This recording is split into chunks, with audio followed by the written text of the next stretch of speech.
Hello, everybody, and welcome to another Starch Solution chat with Stacy from the McDougall Starch Solution. And we are here today without Kathy. Kathy is actually in the background, but she's getting ready to go do some other stuff because we're taking off tomorrow at about 5:30 in the morning. So we have a bunch of stuff to do before we get going.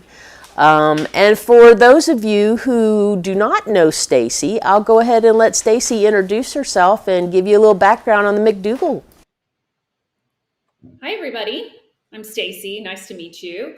I work for the McDougall program for the McDougall Health and Medical Center, and we run a 12-day online program where folks come in and receive medical guidance, medical care, as well as a plethora of educational lectures and presentations from our physicians, dietitian, exercise physiologist, psychologist, and a couple of cooking demos from chefs. And they just go through this over the course of the 12 days, get a tremendous education on why eating this way, eating the McDougall way, is the answer to their health issues.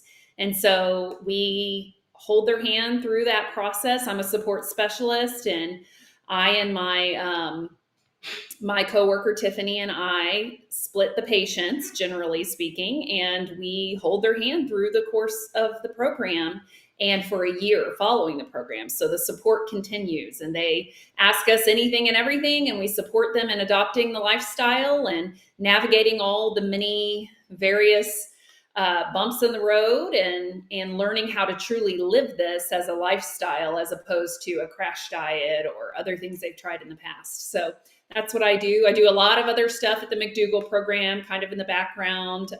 Some of the more foreground things that I do is I work with the alumni. I lead the alumni weight loss discussion group, the alumni book club, and I also participate in other alumni Zoom calls throughout the week.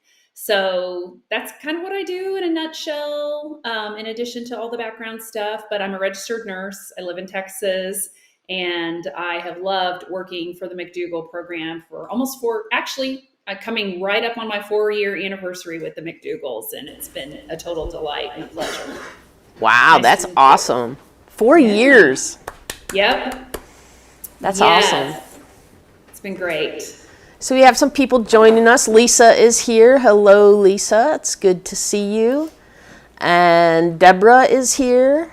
Hi, Deborah. Good to see you.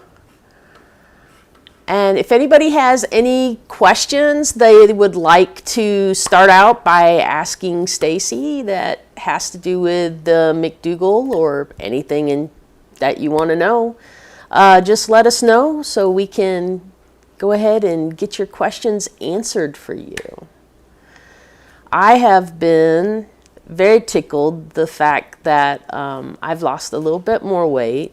Yay. You know, I'm actually finding it kind of easy to eat decently when we're on the cruise ships. You know, just kind of following your load up kind of thing. If you don't know, one of Stacy's thing is just like go have a big salad, you know, have a big baked potato or something, and then go have little bites of whatever the main course is. That's been working really, really well for us, and it's been great. But I can tell you one thing. It was nice to get home and just have my brown rice and my vegetables, because I was actually like, I just want my plain food. That's all I want. And so that's what I've been doing for the past 10 days, basically, is just rice and some kind of vegetable, or rice and tofu and that kind of stuff. So it's been nice, just kind of like being plain and not fancy. Sometimes plain is just the way to go. Carlene is here from Naples, Florida. Hello, Carlene. It's good to see you. And Carlene, I can't remember if you are a McDougaller or not, because I met so many people on that cruise. Carlene was on the Holistic Holiday cruise with us. We had dinner one night, and I cannot remember if she was a McDougall or not, but maybe she'll chime in and let us know. So you guys are being awful quiet today. I know somebody's got to have some questions out there. Well, I have a question for you, Cheryl. Is that okay? Yeah, go for it. I'm curious if you and Kathy have gotten into a groove or a pattern of how you move your bodies when you are on these cruises. Do you prioritize movement and exercise while you're on, or do you like a lay around, hang out, and really chill? We're kind of on the move all the time, actually. We've actually, like, we'll get off, if we don't have an excursion booked, we'll get off the ship and then we'll go walk around whatever port and try to get in a bunch of steps and stuff like that. We'll just sightsee. And on the ship, I was resistant to it at first, but now Kathy's got me going stairs. And Great. we always go down the stairs. We never take the elevator down. But then now we've started going up the stairs. And honestly, I can tell you it depends on which ship you're on and how many flights of stairs you can take. Because some of them are actually, I don't know if they're steeper than others or they're just that much longer than others. But like on Disney, we were able to go up 3 flights consistently. And then when we were on the Celebrity ship, we were doing 4. So there's something about the Disney that just seemed like the steps were longer or something.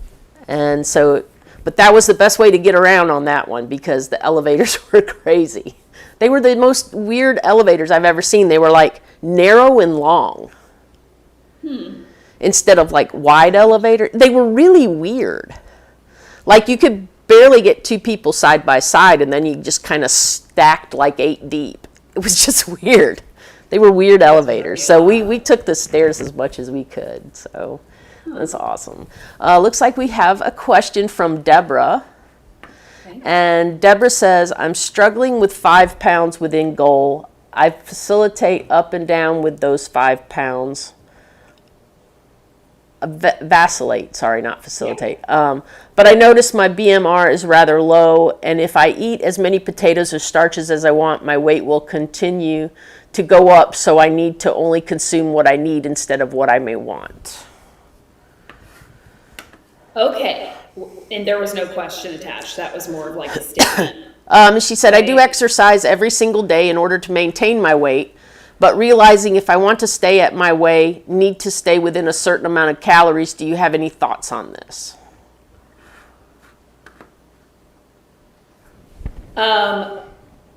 So let me pull up her question. Hold on. I do exercise every day. Okay. She says, I exercise every single day in order to maintain my weight, but realizing if I want to stay at I assume she means weight, she needs to stay within a certain amount of calories. Do you have any thoughts on this? Well, okay. So if you are eating the way that you're eating and exercising every day and your weight is staying the same, what that means is that you are at a calorie equilibrium. Calories in is equal to the calories out, very roughly speaking, okay? And so if you're still trying to lose weight, because you mentioned you're within 5 pounds of your goal, make sure your goal isn't arbitrary, okay? Because sometimes we get attached to certain numbers and we don't stop to realize, wait a minute, I'm very happy with the way I look. I'm very happy with the way my clothes fit. All of my biometric numbers are in line, meaning my blood pressure, my pulse, my cholesterol, my fasting blood glucose, all of that stuff is in line and doing great. Maybe this is the goal weight. Maybe I don't need to push another 5 pounds. But if you find that any of that is not right and you do need to push that extra 5 pounds, you are going to have to put yourself into a calorie deficit in order to lose those last 5 pounds. This is why the last 5 pounds, 5, 10, even 15, even 20 pounds can be really challenging because you've really got to tweak things. And you can't do what you always did because you're in a smaller body. Your body is burning fewer calories, just doing all the same things that it used to do when it was in a larger body, okay? So You mentioned, like, I can't eat all the starches I want to eat and continue to lose weight. That is probably true.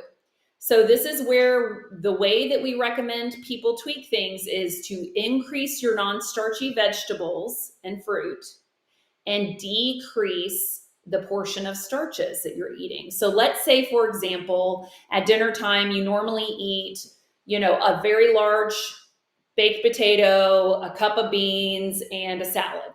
That's all, non-starchy veggies. Well, what we would say is, hey, scale back on the beans and the potato a little bit. Do like half of each of those, right? And then increase your non-starchy veggies. So see, you're not eating less food, you're eating more strategically. By increasing your intake of non-starchy veggies, you're still getting that volume and you're still getting the amount of food that you're accustomed to eating, but you're eating lower on the calorie density scale, thus creating a calorie deficit where right now you are at a calorie equilibrium. That makes so much sense. And I've noticed that, for myself, I'm eating smaller portions of rice now than I was before. And I think that's what's kind of helping perpetuate a little extra weight loss happening for me. Now, are you purposely eating a smaller portion of rice, or do you find that just happened naturally? It just kind of happened naturally. Yeah. I kind of just, I recognize when I'm full faster. And that change is really very subtle for most people. It's very subtle, the change in appetite as they get in a smaller body. And so a lot of people miss it. They just continue to plop the same amount of whatever they've always eaten on their plate. They just keep doing it, sort of mindlessly. And so it takes a lot to really hone in on your hunger and fullness cues, the changes in your hunger and fullness cues as you get lighter and lighter. So please try to pay attention to that. But at the same time, if you find that you're not losing weight and you're putting forth the same effort and doing all the same things, that's an indication that you need to change, to tweak things. So you can begin to serve yourself a smaller portion of those starches, knowing that you can always go back for more. That's the thing. We have to let go of the fear of not getting enough to eat. You're going to get enough to eat, you are. But what you're doing is you're shrinking your portion to experiment and see, okay, if I just have a little bit less rice than I'm accustomed to having, does that help get the scale moving? And all the while making sure that you're increasing the non-starchy veggies and potentially the fruits in concert with your decrease of your intake of the starches. Yeah, I eat so much more fruit on cruises. Yes, like there's just so much fruit available, and it's just like, sometimes it's stuff that we can't get at home right now or something like that. So I just another big reason, I don't know about you, but for us, we consume way more fruit on cruises, and in part because it's been chopped up for us. Right? Yes, it's so convenient. You just well, and pineapples specifically. Yeah. Like, I never eat pineapple in regular life because I'm lazy as heck and I don't want to cut up a pineapple. I just don't want to do it. Right. But when you have it cut up for me, I will eat till the inside of my mouth is raw. Oh my, I have mowed through, I can't tell you how many probably large watermelons I have consumed in one sitting. Yes, us too. But it's fine. I mean, first of all, watermelon, pineapple, honeydew, cantaloupe, those like melony type of and tropical fruits are so high in water content. They're basically all water. Yeah. And people are terrified of eating them because they're hearing all this stuff about how sugar's so bad and you should really not eat sugar, and even dietitians, registered dietitians out there saying fruit is bad, don't eat fruit, you're gonna get diabetes, all this stuff. It's just completely misguided nonsense. And for the most part, most people can eat a lot of fruit. And just watch weight just fall off of them because it's mostly water and fiber and vitamins and nutrients, and that's all there is to it. Yeah, I find myself just like, I'm like, wow, I'm really eating a lot of fruit. And because I don't usually eat a lot of fruit. And then it's something that I've started to really enjoy. Good. And Bridget says, is it bad to only crave cooked veggies? Unless it's fermented, which I do myself, I'm having a hard time wanting to eat anything raw. No, that's not a problem. Now, the question of eating raw versus eating cooked has a lot to do with what are you trying to do and what is your life situation. I'll give you an example. When people are in cancer treatment, for example, when they're going through chemo, we don't want them eating raw veggies. We want them cooked very well because that cuts down on the bacteria content and decreases the chances that they're going to get very ill while their immune system is compromised by that cancer treatment. Okay, you see how it depends on your circumstances. But from a weight loss and health perspective, we at the McDougall program do not emphasize cooked versus raw at all. Now, having said that, it is true that when you cook vegetables, you do make them a little bit more easily digestible. Because when you're eating things raw, your body has to process that roughage. Whereas when it's cooked, it's been broken down a little bit. The process has been started by your cooking of that vegetable. In addition to that, there are certain vitamins and minerals and things that are more accessible in certain plants when you cook them. And then there's others that are more accessible in certain plants when you keep them raw. Oh boy, well, what should we do about that? Nothing at all. Don't worry about it one bit. Just eat the mix of cooked and raw in whatever proportions you'd like to, and do not worry about it. You could make a full-time job out of worrying about which veggies am I supposed to cook and which ones am I supposed to eat raw and what percentage of my veggies am I supposed to be eating raw versus cooked. It doesn't matter. It's a small thing. And really what matters is you're getting vegetables on your plate. You're getting starches on your plate. Rinse and repeat every day, building it into a lifestyle. That's what moves the needle of your health one way or the other. And Carlene was saying that she did start out with the starch solution, and then she moved to maximum weight loss and lost about 85 pounds. Wow. And now she's eating sort of a nutritarian, but probably more starch than Dr. Furman recommends. But she's had no problem maintaining her weight loss for the past 3 years. That's fantastic. Yes, wonderful. And Beth F. says, for me, working on maintaining at goal weight, I truly had to confront and work hard on eating when hungry, stopping at enough, and removing recreational emotional eating.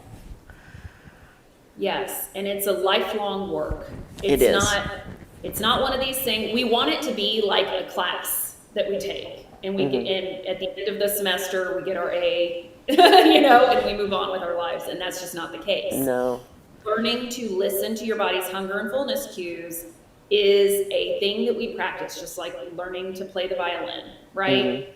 And you grow and you get stronger, and then what happens is you have your missteps, your accidental overeating episodes. In theory, they should get fewer and further between over time, but it just takes practice. I still blow it sometimes, and I'm 0% worried about it. I don't worry. I don't get upset. I don't beat myself up about it. I just begin again. You can always begin again. Yeah. My problem is always bread, because they always make such great bread on the ships that we've been on. And so for me, it becomes really hard because now they all have vegan butter and they all have a vegan bread. And it's like, oh, because I love bread, but bread is not my friend. It very quickly will stack the pounds on me if I'm not careful. So have you ever considered, with the amount of traveling that you're doing and the number of cruises that you're doing, have you ever considered experimenting with doing a bread-free cruise? Yes, actually, I did pretty much a bread-free cruise on the last Virgin one we went on. Virgin has great food. Their bread is not to the stellar quality of the rest of them because I'm not sure if they're making all their stuff in-house when it comes to their bread. But their breads are not like that European bakery style of bread like you get on like the other ships, right? So it's really easy for me to avoid bread on those. But yeah, I think for this next one coming up that we're leaving for tomorrow, I think I'm going to try to go bread free on this one and see how it goes. Give it some thought. Can I just like share one little thought on the bread deal? Because I hear this all the time. People are like, my only hang up is bread. Bread is my thing. It's my guilty pleasure. I hear it all the time from everybody, whether they're on vacation or just in their regular life. Okay. So, couple things. Bread in and of itself, as long as you don't have like celiac or a gluten sensitivity or something like that, not a problem. Most bread is vegan, okay? So a lot is not, but if that's important to you, it's easy to find bread that is vegan. It's easy to find bread that is either oil-free or very, very low in oil, okay? Just to where it doesn't really impact the total grams of fat in the bread. The issue with bread most of the time is what is it actually the vehicle for? And like you just hit the nail on the head. You said, well, I have vegan butter now. It's Right. like, oh, I see. Okay. Now, if you're just over there eating a slice of bread with each of your meals, that's probably not going to make much of a difference for you, Cheryl, if you're trying to maintain your weight through a cruise, which is what I recommend, by the way. I don't recommend people trying to lose weight on a cruise because just the travel alone will cause the scale to be up when you get back. It takes a lot to lose weight on a vacation. It takes a lot. If you think about it, you need to be as strict as you normally are in your regular life all vacation long in order to lose weight, right? And most of us want to indulge a little bit on a vacation. A slice of bread or a roll with your, lunch and dinner, probably going to be fine. Unless you start loading it up with jams and jellies and butters and cream cheese and all the other stuff that's available. So that's usually the bigger issue with it. Yeah. Well, and because once you add in those accessories to it, those are the things that make you eat more of it than you normally would. Because like, if I'm having something and I just want a piece of bread with it, and I just grab a piece of whole wheat bread and just nothing on it, I'm only going to eat that one piece, right? Right. It's not so overly delicious that you're going to... It's not so great that I'm just like, oh, I just want more of that. But now you add in me adding something on top of that, like strawberry jam or a vegan butter or something like that. Now it's like, oh, I could have another piece of that, and then it just kind of, and if they bring out a whole basket and there's 4 rolls in it, you're going to have your half of that, especially if there's something yummy to put on it, right? So it's a thing, yeah. But well, incidentally, it's exactly the same reason why there are so many people out there running around talking about how fattening potatoes are. It's the same thing. Because they're putting butter and sour cream and bacon and all those things. Yeah. Everything. Yeah. There's no end to what you can top your potato on to absolutely ruin its health value. It's true. It's so true. It was true. And Beth says, I agree about hunger, full, reduced recreational eating is lifelong work. Yeah, it definitely is. And Carlene, I was just getting ready to talk about this. Carlene said I was hungry a lot on the Holistic Holidays cruise. I needed big salads, baked sweet potatoes, and lots of berries, and they just weren't available. That is the cruise that I lost 7 pounds on. Wow. Yeah, there were no baked potatoes. And so I ate rice. You know, I'm okay eating rice every day, but it was basically some rice with some veggies on it. Yeah, it was just some of the things that we're used to as starch solution people weren't readily available to us. I think at one point, it might have been Beth that asked them if we could get some baked potatoes. Just plain baked potatoes is all we want on there. Just give us some baked potatoes. And the next day there was mashed potatoes. So, you know, I don't know what the deal was or why they couldn't just throw some baked potatoes up there, because that would have been a game changer for a lot of us. So, but yeah, I went from, actually it's not fair to say I lost all 7 pounds on that cruise. We went from another MSC cruise just before that one, and between those two cruises I lost 7 pounds. Just I don't like the food as much on there, and I find it's harder to, for me it was a little harder to get the things that I want. I was trying to eat salads and all that kind of stuff, but like on the holistic holiday, in the salad area, there was just salad. There wasn't all the fixings to go on the salad, and we would have to go over to the other, away from the holistic holiday buffet to the other buffet to get like fixing, like additional things to put on top of our salad. So it was really kind of was this, I don't know, it just felt a little disjointed that way. So yeah, I didn't eat a lot on that one. I just kind of ate till I didn't feel hungry, and then that was just kind of it. And so I lost, and I did eat a lot of fruit on that one. So, but I did lose 7 pounds that much. Cheryl, you know, that is a very illuminating set of circumstances and situations. So let's dig into it real quickly for a second, if you don't mind. So everyone is different. Everyone's reason they're here, and specifically those who are trying to lose weight, everyone's reason that they're overweight is different. And the reason why that's important to note is because society at large thinks we're all overweight for the same reasons, because we have no self-control, or we're lazy, or a combination of the two.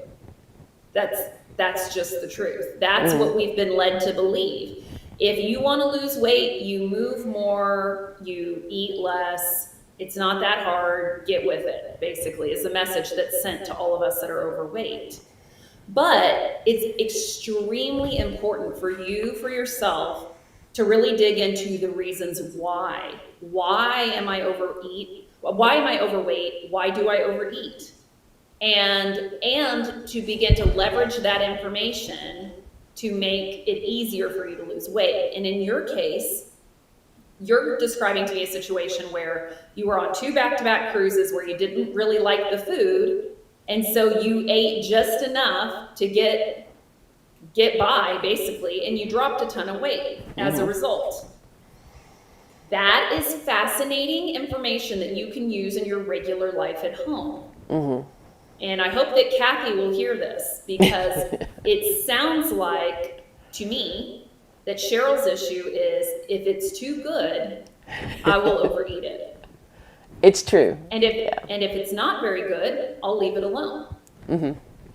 Okay, you may think when I say that, like, well, duh, that's why anybody eats that way and why anyone doesn't. That's not true. That's not true. I'm not like that. I overeat because I like the feeling of being extremely full. Not everybody feels that way. Not everybody likes that. I do. I like it. I have a history of binging myself, and in my past. And so that feeling of getting really full is something that I've had to learn to, like, try not to do breakfast, lunch, and dinner every single day. And it doesn't actually matter if the food is that good or not. I just want to be really full. I have to use that information to inform the way that I eat in my regular life going forward. That's the way that I hack the system to make it work, that I'm able to maintain my weight loss. For you, you need to leverage the information that you've gained about yourself, that if it's not good, or if it's boring, I'm not going to overeat it. Right. Okay, it sounds like you need to make more of your food a little bit more boring in order to have that same measure of success at home. And that's not to say every meal has to be boring, but it is to say every meal doesn't need to be a mind-blowing culinary experience. Well, and like I said, I was very happy to get home and have my plain rice and vegetables. I like plain food, and I don't tend to overeat if I eat plain stuff. But it's like, there's also the addition of me being kind of a picky eater of certain things that I won't eat if they're not cooked good enough or something like that. So you add that factor in to this is what's available, and there's only 3 of these things that I'll actually eat. I'm reducing what I can have, and then I'm just like, yeah, okay, I don't really need a lot of that. So, Right. so it worked in my favor, for sure. But yeah, it was interesting, like, and they did so well at dinners and stuff. And like I said, we did a video about the holistic holiday cruise and whether we would do it again. And we both said we would never say never, but we would like to experience on a different cruise line. Like, I'm disappointed that we can't go on the Princess one in the fall because we'll be out of the country. Because I would have loved to experience that on a different cruise line, because all the issues that we had with food and everything else on that cruise, on the holistic holiday, was not a holistic holiday problem. It was an MSC problem. And we had the same exact issues 2 weeks earlier on an MSC cruise. So, the holistic holiday people did they really, they had options for oil-free food at dinner and things like that. I mean, it was amazing. It's just I think MSC just kind of they kind of dropped the ball a little short, I think, for the buffet, for the holistic folks. And Beth says, this is really informative, the reasons for desiring to overeat. And she says, Stacy, I'm like you. I love the feeling of being really full regardless of how delicious or not the food is. And Carlene says, I think I overate certain foods because I needed to activate that dopamine serotonin pathway in my brain that craved the calorie rush. Okay, hold on. Sorry, guys. That's okay. You can get all that out of there while I park on that for a minute. Okay. That's an interesting statement she just made. So she said that she felt like she overate on certain foods because she was having to overcompensate for the fact that she wasn't getting the dopamine hit. I would be interested. Maybe she can follow up and Carlene can write a little bit more about what foods she felt like she was overeating. That would be helpful. But, it's very, like Beth was mentioning, that she also likes to feel very full. And people who are like that, for whom that is really the thing that makes you feel satisfied at the end of a meal, is feeling really full. We've got to eat very low on the calorie density scale. We just have to, in order to lose and maintain weight. And Beth would probably tell you, yep, I had to eat quite a lot of fruits and vegetables alongside my starches in order to lose weight. Because if you think about it, if everyone eats between 3 and 5 pounds of food a day on average, and you're a person that just happens to really need or desire 5 pounds of food, for example, those 5 pounds of food on average are going to need to be lower in calorie density than they would have to be if you only naturally went for about 3 pounds of food. Now, before everybody runs out and gets their kitchen scale and starts weighing and measuring all of their food, let me say, that is just a piece of information to help you understand how calorie density works. You do not need to weigh and measure your food. I mean, if you want to weigh your food for a day and find out, what am I naturally eating in terms of am I a person who's on the 5 pound side of things? Am I a person on the 3 pound side of things? That's fine, I guess. It's not essential. And I always worry when people are weighing and measuring their food that they're going to get into some traps that come along with calorie counting and weighing, measuring your food, which is you're bargaining, you're manipulating things.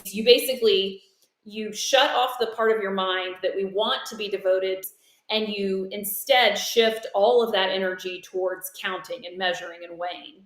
That's not good. That's not a sustainable long-term way to do things. Okay. But if you know you're a person who needs to get really good and full on a meal, then you're really going to want to take advantage of those lower calorie density items like fruits and vegetables.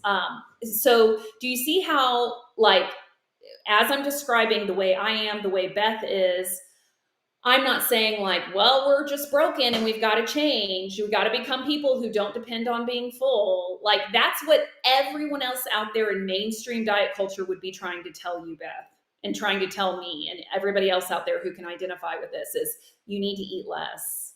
You're going to have to find your satisfaction in pickleball and gardening and sewing because you can't have that satisfaction in food anymore. That's the message we get. The problem is there's a reason we are like this, okay? And it's probably really deep and biological and innate and based on the way that we have evolved. And so we're not going to be able to undo it. That's just the truth. No amount of therapy, and white knuckling it is going to be able to get me away from enjoying the feeling of fullness. And so I work with my own natural biology. I work within that to hack the system by eating lots of fruits and vegetables. Okay. So that's where I'm going with that. And the way that Cheryl,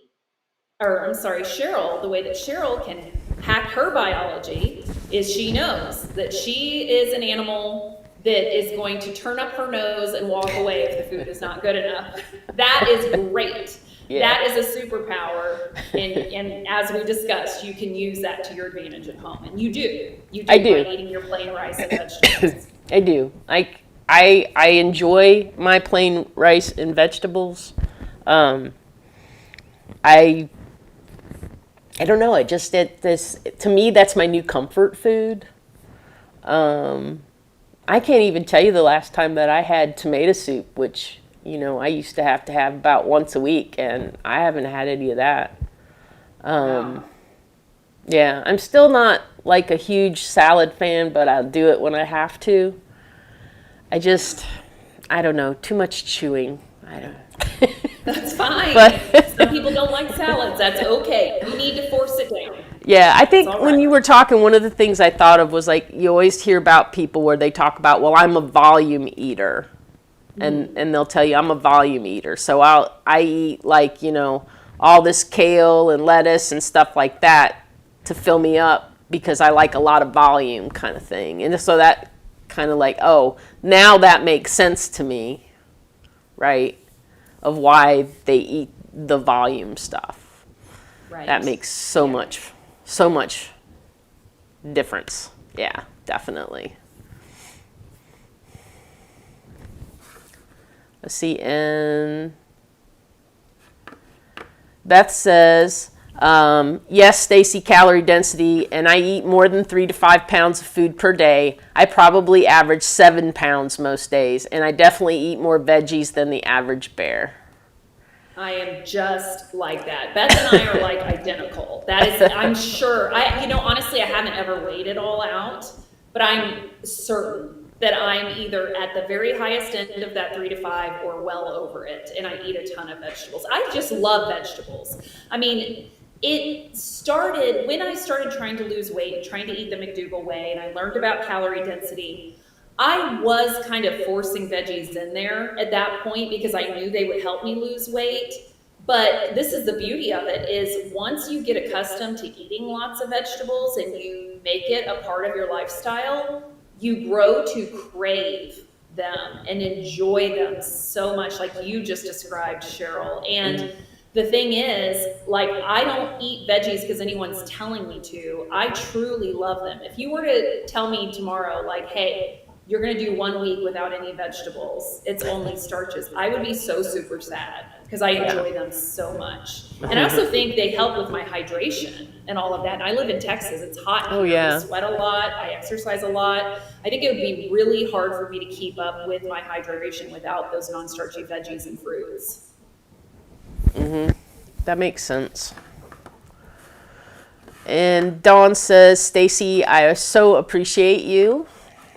Oh, thanks. And Carlene was saying ultra processed foods high in SOS, chocolate bars, foods fried in oil.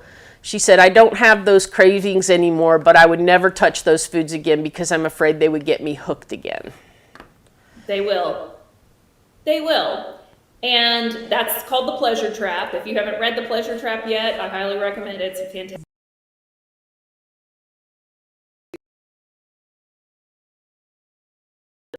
Have the pull that they do.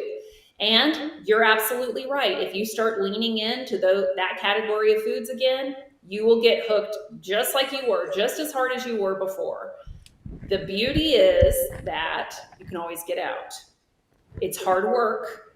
It's a lot of work. I don't recommend going back to square one. It's not fun. It doesn't feel good, but you can get out. You're never stuck forever.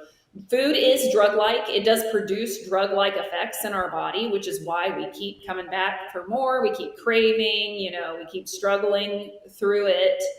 But it's a way lesser drug-like effect than things like alcohol and tobacco and certainly heroin and all the others.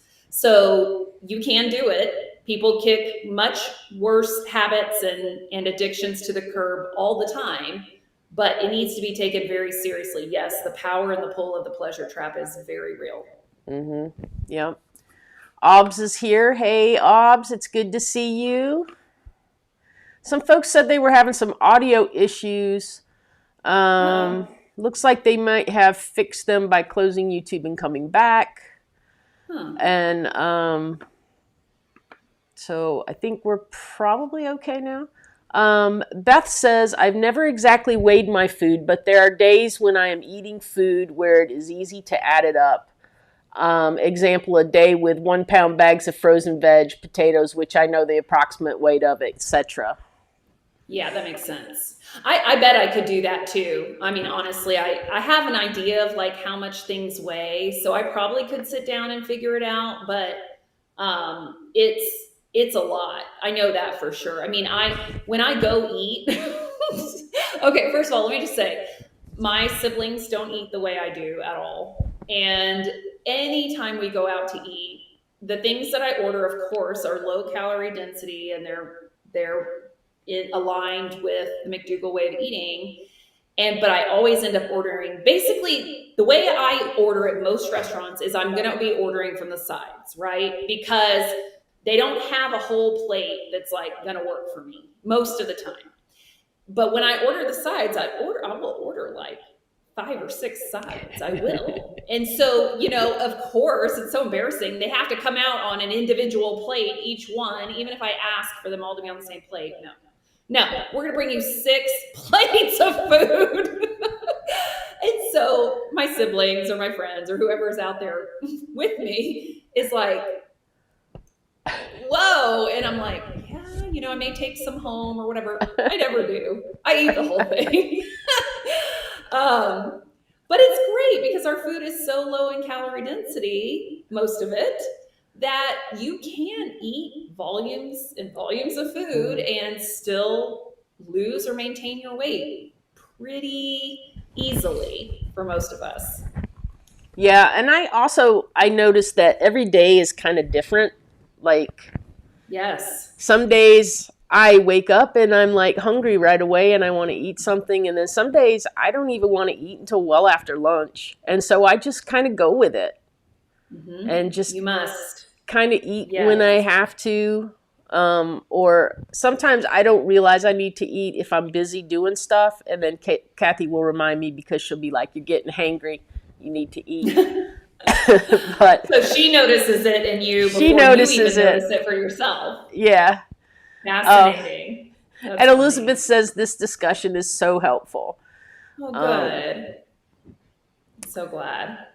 Let's see. Hey, Can Go I say ahead. one more thing, Cheryl, about that? Yeah. So, with you like eating, whenever you start feeling hungry, you go ahead and eat, then I love it. First of all, it makes me feel like I and the program did something right because you're doing Mm, exactly how we taught you and want you to do. But also, this is why the conventional advice out there in the dieting world is so messed up, because what they do, someone comes to you and says, I want to lose weight. The first thing they do is like, let's get in there and get into the calorie calculator online and see how many calories you should be eating per day, or go onto MyFitnessPal and, figure it out, put in all your info, and it'll spit out for you, okay, 1,400 calories a day to lose weight. Well, are we the same day to day and our calorie needs the same day to day? Absolutely not. mhm. No. And listen, I'm not a calorie counting person at all by any stretch. We do not recommend you do it because, again, it takes the focus off your hunger and fullness cues. But I would rather someone have a calorie amount for a week than a daily goal, because then at least they could understand, like, hey, one day I may only be hungry for 1,200 calories, and the next day it may be 1,800, and the next day it may be 1,600, because that's real. That's really how your body works. It depends on so many different things: activity levels, sleep, hormones, movement. I mean, there's like no end to what impacts the number of calories your body signals you to take in on a day-to-day basis. And so a calorie goal, a daily calorie goal, is very self-sabotaging. I'll tell you exactly why, and you will recognize this because I know you've been there too. Let's say you have a daily number of calories or points that you're supposed to consume, right? Rest in peace, Weight Watchers. I'm sure you guys heard that they just filed for bankruptcy, which is sad. That's very sad. But the point system with Weight Watchers or calorie counting, you have your daily number that you're supposed to get, right? And you're doing just fine. Each day you are hitting that target. Let's say it's calories and it's 1,400 calories a day. So Sunday, Monday, Tuesday, Wednesday, Thursday, 1,400 calories a day. So far you've been doing pretty well. There have been some moments where it was touch and go. You're a little hungry, a little hangry, but you grit your teeth and you make it through because this is your brand new diet and you're determined to lose a bunch of weight, and you're going to do just fine. But in the background, what has happened is every time you grit your teeth in the face of hunger, you have systematically under-eaten that day. And your body keeps track of that because it does not want to see you starve to death. That is its entire job, is to keep your booty alive and on this planet, on this side of the ground. Okay? And so all week long, you're systematically under eating every day, every day, every day. And then at some point, the dam is going to break and all heck is going to break loose. And you will be flooded with hormones that your body sends out. They are your Hail Mary hormones that say, get calories in immediately. We are going to starve. We are going to die. And so every biological mechanism in you is going to be screaming for calories. And that's why you see cravings come out of nowhere, about a week into a diet, or even a handful of days into a diet, and suddenly you're in the pantry eating everything that's not nailed down. And the more calorie dense, the better. That's how that works. And that's why calorie counting, point counting, weighing and measuring your food is very self-sabotaging. Yep. I mean, I used to do that with the Weight Watcher stuff, like I was like, "Oh." And then I would gamify the system a little bit, and I would eat junk food, but I was still within my points. But I was eating Right. stuff that was really bad for me. I didn't have any kind of like nutritional quality whatsoever. And then eventually your body just goes, "Yeah, we can't eat like this anymore." Right. And then Cheryl, do you remember from your Weight Watchers days, like you would get to the end of the day? I mean, this was rarer certainly for me than the days that I was over my points. But one thing I remember is there would be days that I would get towards the end of the day and be like, "Whoa, hot dang, I'm under my points by like 10 or something." 10 points, and I was like, how did I do it? I don't know. And so then it'd be like, what can I eat with Yes, my 10 exactly. You're points? like, ooh, let's go get a Dairy Yes, Queen. It's like, exactly. Regardless of if you're actually hungry, and you weren't hungry, but you hmm just went ahead and ate because someone told you you had 10 more points. So yeah. that's the other end of the reason why it's sabotaging to count calories and points, is because some days you won't need that number. And if you're always shooting for that number, then you're going to be overeating sometimes. You're going to be undereating more of the time, and then you're going to be overeating some of the time. Well, and then they got to this thing where they were like, well, if you over your points or under your points, you can bank those points Yes. for another day in that week. Right. Right? And so what we would do, my roommate and I, was intentionally undereat so we could bank those points to go to Chick-fil-A on Friday night and get milkshakes and Chick-fil-A sandwiches and waffle fries and whatever else we could stick in our mouths.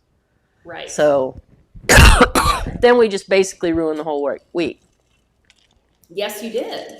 Now, Cheryl, if we don't have another immediate question, I want to stop there for a second and talk about that for a minute. Are we good? Yeah, I think we just have comments about things. Okay. Talking about Well, Weight then Watchers. let me make my one little comment about your milkshake and fries from Chick-fil-A. Okay, and then your chicken sandwich. So if you guys remember when Dr. McDougall, may he rest in peace, we all love and miss him so much. When he was alive, he used to say this phrase that everybody knows: the fat you eat is the fat that you wear. Okay. And that was a wonderful soundbite. It was very popular. People love it. Some people repeat it to themselves as their current day mantra: the fat you eat is the fat you wear. Okay. It is both true and not entirely the whole story. And what I want everyone to understand is the fat you eat is the fat you wear when you overconsume calories. Okay? So the fat going onto your body in the form of body fat only happens when you've overconsumed calories in excess of your calorie demands for that day. Okay? You're in a calorie surplus, as opposed to the calorie deficit that we want to be in to lose weight, or the calorie equilibrium that we're trying to hit when we're trying to maintain weight, right? So, but the reason why, that whole system at Weight Watchers and calorie counting and all that is problematic when you bank your points or you bank your calories, is because then when you go and blow them on a milkshake and French fries and a chicken sandwich, you have most certainly overshot your calories for that day, for sure. And when that happens, it doesn't matter. You can't go to your body and be like, but I had the points. No, you can't, because your body keeps the score, and your body knows immediately, we have a bunch of extra calories coming in today. Since she tried to starve us last week, we better store this as body fat.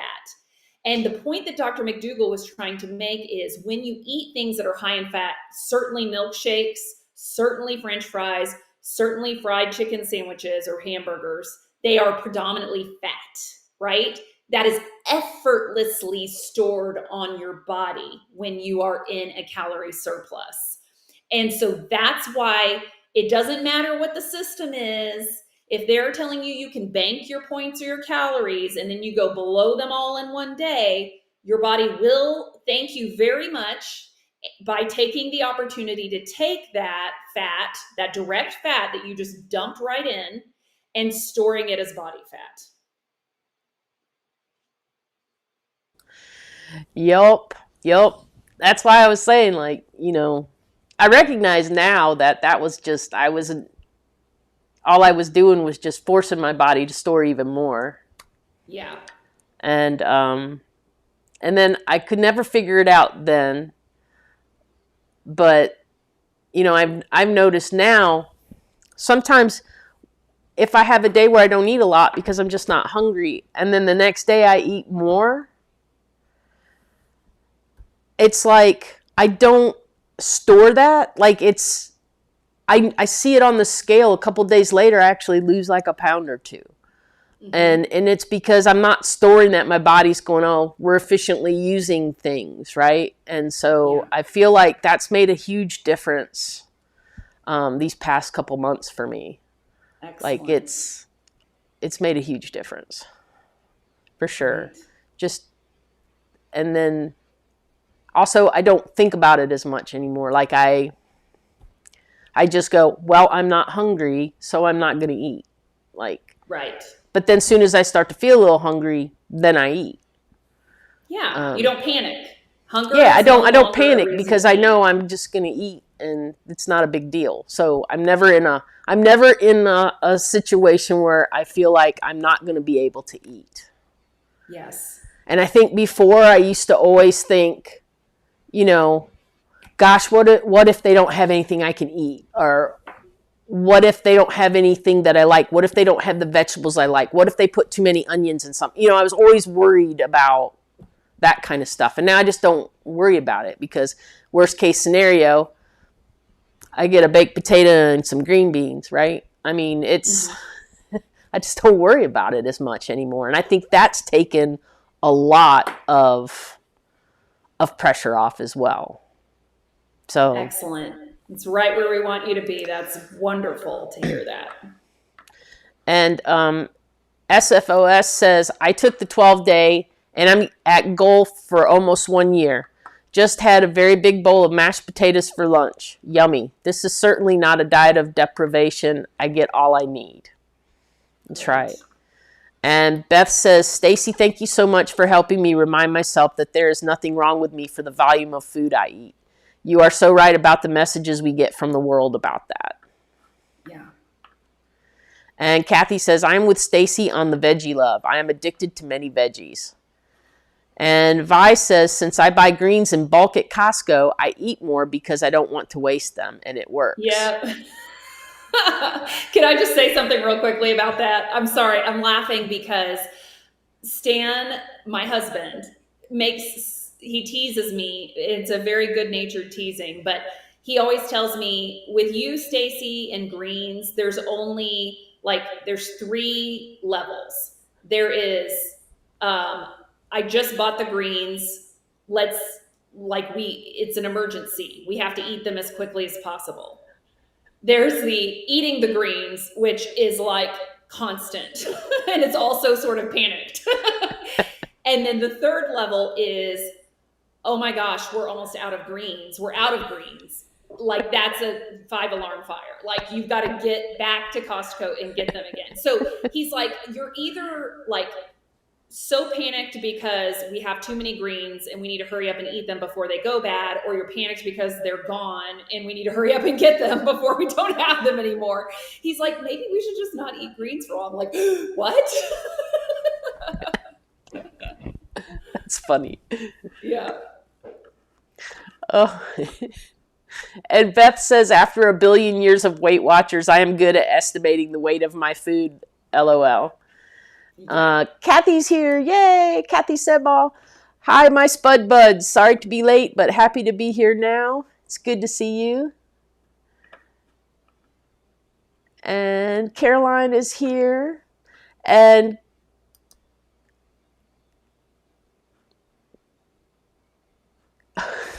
Carlene says, I had to look at this twice because Carlene's like this big. I order 3 salads when I eat out. I'm like, I cannot. That would be so much. That's so much chewing. Like, that's so much work. I'm just like, no, I can't do it. And let's see. One Anti-Venom says, I just purchased a deep freezer so that I can start shopping at Costco. A bag of frozen produce takes up my whole indoor freezer. It's true. Yeah. And let's see. Caroline, I'm not sure why you're having audio issues. Some other people were having issues and they went out of the YouTube and then came back in and then they were not having issues anymore. So it sounds like that's a YouTube issue. Yeah. Yeah. Weird. Dawn says my audio improved when I switched from my iPhone. Let's see. And Caroline says, I'm on my iPad and I only hear a few words here and there. Yeah, try going out and coming back in. And Colleen says, I hate how the diet programs say everything in moderation. That never worked for me. Yeah. I mean, what's moderation, right? Like, moderation for me is different than moderation for Stacy. I mean, that's why that doesn't work. Well, the other reason it doesn't work is because, let's say I decide that I'm going to eat chocolate-covered almonds in moderation. The minute that those chocolate-covered almonds hit my taste buds, there are lots of chemical and hormonal signals that are sent to my brain that say, this is very calorie rich and enjoyable and spectacular.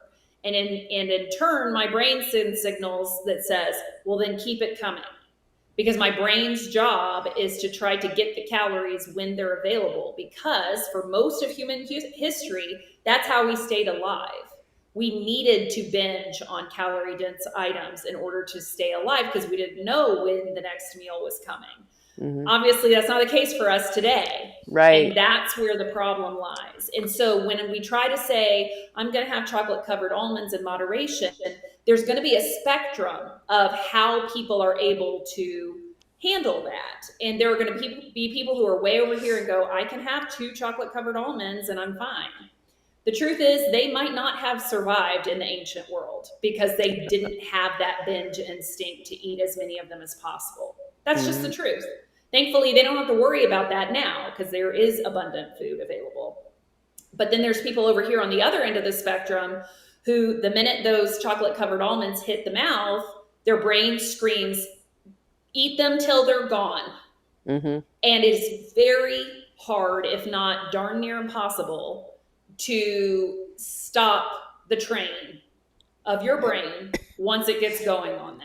It's very hard because, like I said, they are deeply entrenched biological mechanisms to keep you alive. Do you think that your desire to look really good in your bathing suit this summer is enough to keep you from going with your biology? It is not. And not to trivialize this. I mean, you may even be thinking thoughts like, well, I really need to get my blood pressure under control, so I need to lose this weight. Well, but your brain doesn't recognize in that moment that that's the pressing need. Your brain recognizes the more important thing is that you don't starve to death. Mm-hmm. So you can't reason with biology. You just can't. And so that's why it's better off just don't eat the chocolate-covered almonds to begin with, and then you don't have to have this back and forth with your chemistry to try to beat your genes, because you just can't. Yeah, SFOS said moderation not possible for certain trigger foods for me, and I think that's exactly what you were just talking about. Yes, absolutely. Let's see. Beth says, it's been quite a process to even learn to lean on hunger enough after so many years of calorie and point counting for all the reasons you are talking about. Yeah.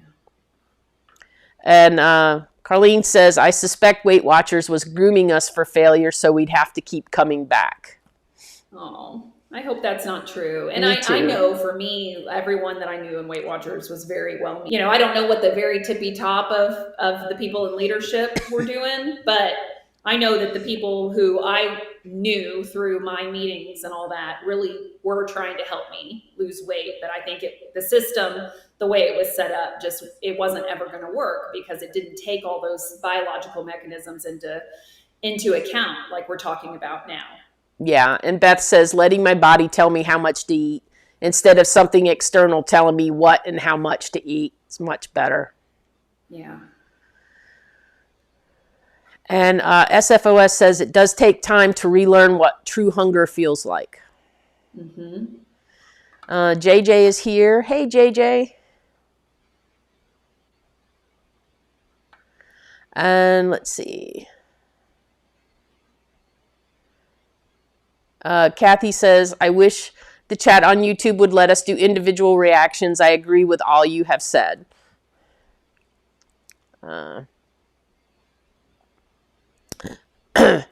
And Beth says, Stacy, since you are a person who really likes that full feeling, do you find it's especially important to really watch your fat consumption, especially nuts, seeds, and maybe avocados, higher fat plant?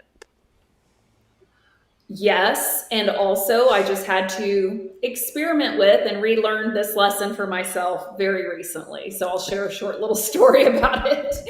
So, I think I've shared here before. I ran my first marathon in February, which was great. It went so well. It was better than I ever dreamed, and I'm so proud and grateful that I got the opportunity to do it. During marathon training, I was using dates as my intra-run fuel. Okay, I was trying to stay away from all the, the gimmicky, super highly processed things out there. Jeff Novick, I consulted with him, and he recommended that I use dates, and so I did. And so during my run, I was fueled 100% by dates, just straight up dates with nothing on them or in them or anything, and it worked beautifully. So I did that all through my training, all the way through the marathon itself. Well, as it turned out, post marathon, I was totally addicted to dates, okay? And not like one or two. Again, I'm not a person who's going to eat a chocolate covered almond and go, that was nice, and move on with my day. I'm going to be either eating all of them or thinking about them incessantly for the rest of the day until I eventually eat all of them anyway. That's how it got with dates. And then I remembered that somebody told me, taking a date and putting a walnut inside of it, that's really good too. And so I started doing that once or twice a day. And eventually that spiraled into this whole thing where I was basically just eating, honestly, a ton of walnuts and dates, like almost every single day. And I was still running, but I wasn't any longer training these, doing these long runs, training for the marathon. All the way through my marathon training, eating all those dates didn't really matter because I was just burning a ton of calories all the time. Well, and then I added in the nuts, like I said, post marathon. So I started to where I was eating nuts and dates every single day for a couple of weeks in there. And I very quickly, very effortlessly put on like 3 pounds. I mean, and they're not the 3 pounds where like you go out to the restaurant and you eat and the next day you're up 3 pounds. So it's, that it's just water weight. It was fat, body fat onto my body, like 3 or 4 pounds. Very quickly. I want to say it was within like 2 or 3 weeks. It was fast.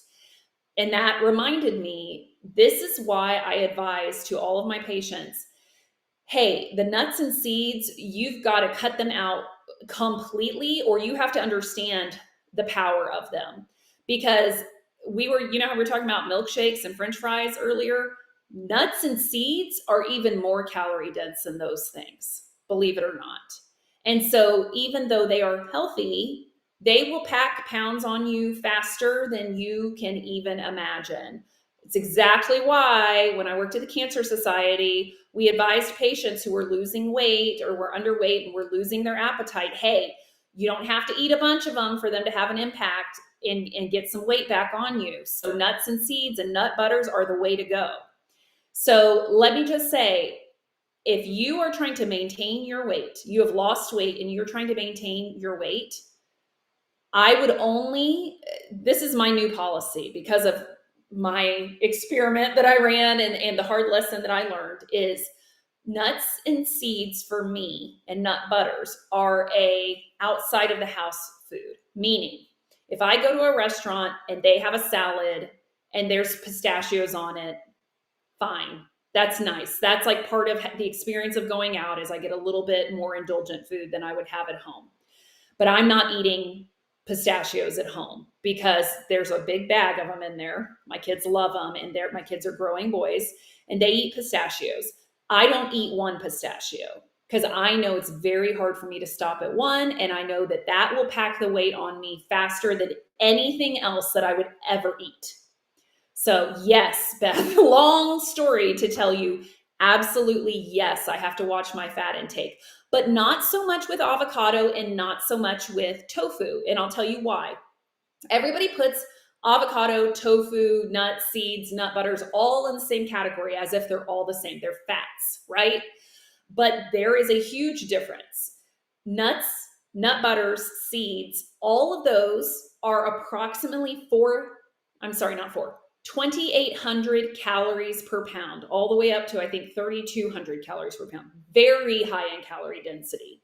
Whereas tofu, even though it is higher in fat percentage, I think it's approximately 40% fat, okay, it is only 350 calories per pound before you start drying it out and stuff. Just a block of tofu, 350 calories per pound.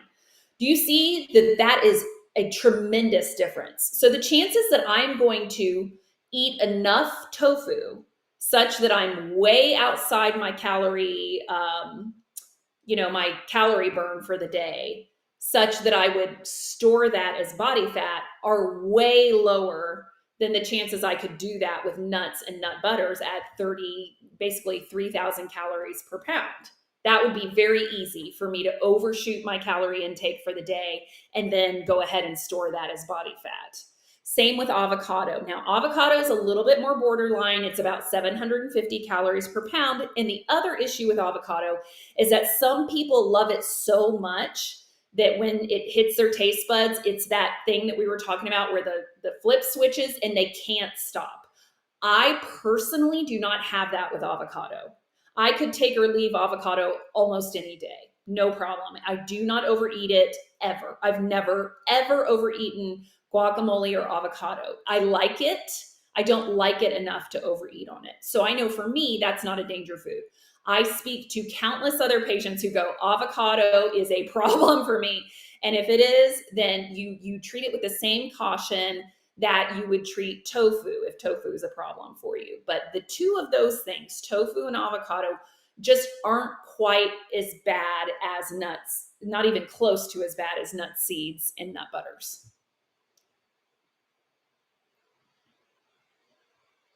Sorry, I was coughing. Lisa said, I have an issue with overeating dates, so I decided at the start of May to go the month without eating them. Oh my goodness, Cheryl. Poor thing. Well, that's just started. It wasn't that bad earlier. Beth says, I can relate 100% to your date story. Thank you for your transparency and sharing. Helps me know I am normal because sometimes I need to relearn these lessons. And Elizabeth said, I can so relate. I recently discovered how delicious fresh almond milk made in my Meomat is and have been using the milk in my coffee. And lo and behold, I put on 3 pounds in record time. Yeah. Carlene says, I use ground flax seeds on oatmeal and I've never been tempted to keep eating it like I have with some nuts and nut butters.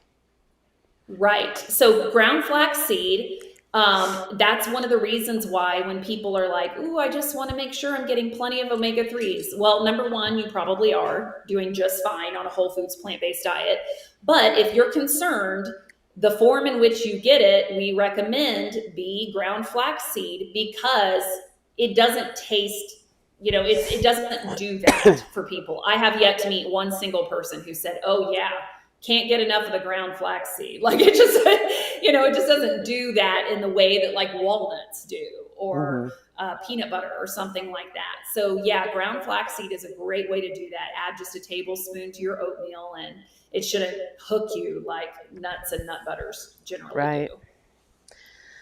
Christina, some other folks have said that they've had some problems with sound today too, and they've had to go out and come back in, and then it was okay. So maybe that's something you can do.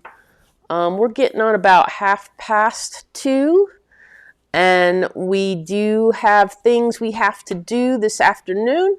So Stacy, do you want to give us a little wrap up? Sure, I'd love to. Well, I told Cheryl when I got on that I have a story for you all. And first of all, you all deserve a story because the last couple of times I've come on, I don't think I had a story and I'm very sorry. So gather around everybody. It's story time. We're going to do this. Okay.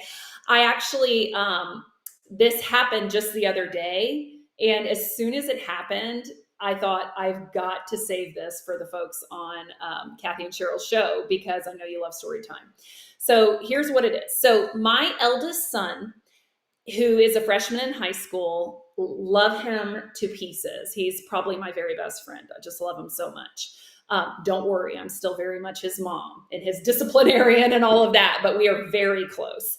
And part of the reason why we've gotten so close recently is because he got really into working out and he wants me to take him to the gym every day after school. So every single day I go and pick him up from the bus stop and we drive to the gym. Now, if you think I'm a go to the gym every day type of person, I absolutely was not until Quinn started wanting to go every day.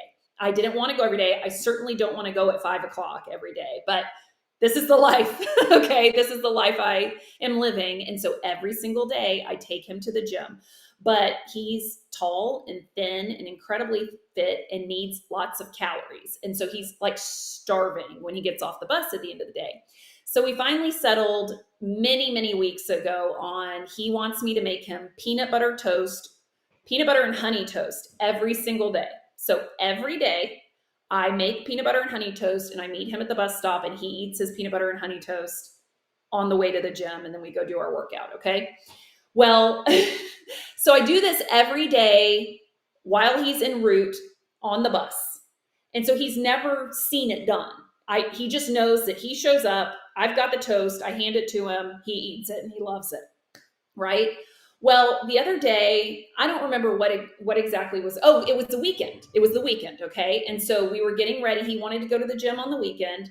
And so he's like, but can you make me some peanut butter toast like you always do before we go to the gym? And I said, absolutely, no problem. Well, he was present. And so I was doing the whole thing. And he came over. I'm standing in front of the toaster, pulling the bread out of the toaster. And he came and stood there. He's taller than me. And he stood there with his little head on my shoulder, watching me do the whole thing, which is very sweet, okay? That he wants to be close to mom and all that stuff.